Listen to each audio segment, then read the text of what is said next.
Well, I'm Alan Dale from Gale Force Winds, and I want to tell you, I love being in conversation. People who are freely giving of their time and their energy on important topics, because everybody's voice matters today, and it's so important for everybody to be heard. And on that note, Bill, why don't you go ahead and introduce yourself? Tell us a little bit about yourself.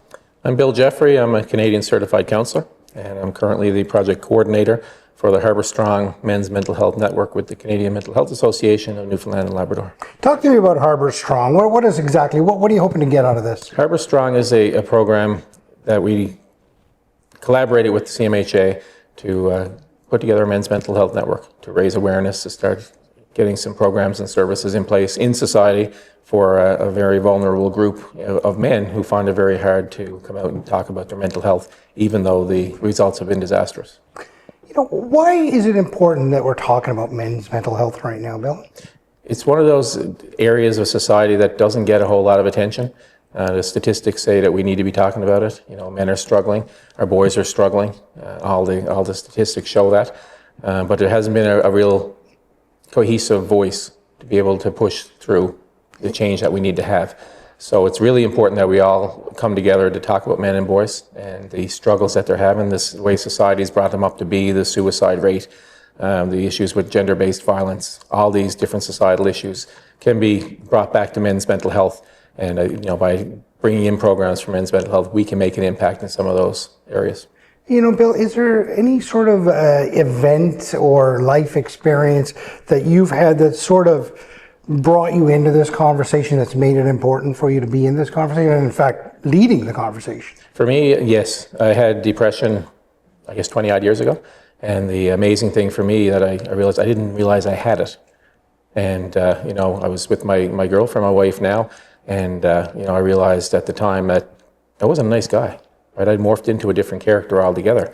And I wasn't listening to her when she was telling me. It took an outside source to tell me that and to show me that. So it really set me on a path to understanding how it happened. You know, for me, I was always the tough guy. I was a Superman, you know, the heavyweight wrestler, that sort of thing.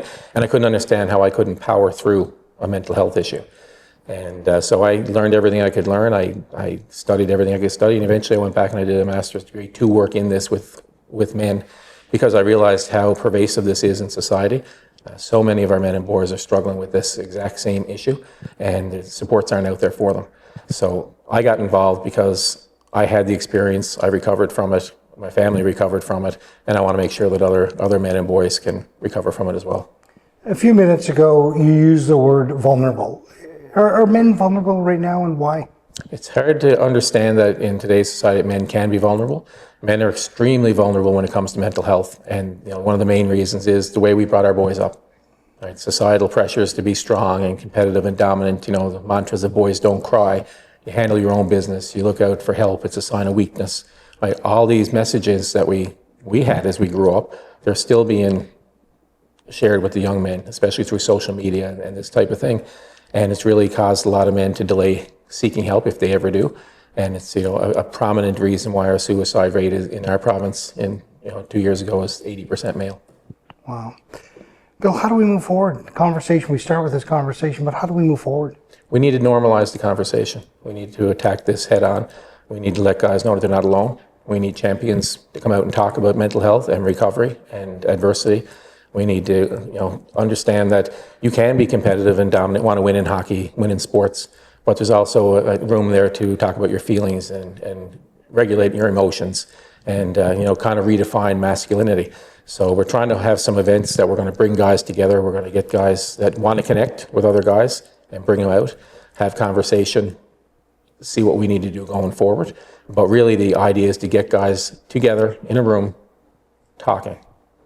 And the approach that seems to be the most prominent right now is the shoulder-to-shoulder approach. So you and me sitting here, you know, it's a bit more awkward. It can be a little intimidating for men. But when you get a shoulder-to-shoulder approach where you're working on a project or you're doing an activity, you know, guys open up a whole lot more. There's not as much pressure to talk. And that's been proven to improve the mental health of guys. So the focus right now is on getting the word out there, getting some of these events run, and then normalizing that conversation. So not only do men, you know, have the opportunity to come, but they're going to want to come out and connect with other people. So they're going to realize they're not alone in what they're going through. Harbour Strong, that's a big, powerful name. What does that mean to you? Harbour Strong to me is a powerful name. You know, the strength obviously, because men are strong. We've always been strong. We're always going to be strong. Regulating your emotions and expressing your emotions, that doesn't make you weak, right? It actually makes you strong. It makes you brave. And you know what? The harbour is a beacon, right? The harbour for Newfoundland and Labrador has always been a beacon. It's calling out to men. It's bringing men in. It's bringing men home. And when you put the two of those together, that's what we're trying to do. We're trying to create a home for men to come in, to grow, to redefine masculinity, to be strong, but maybe just a little bit differently than we were brought up to be. Well, there it is, Harbour Strong, and I want to tell you it's an important conversation, and everybody's welcome in the conversation. Thank you.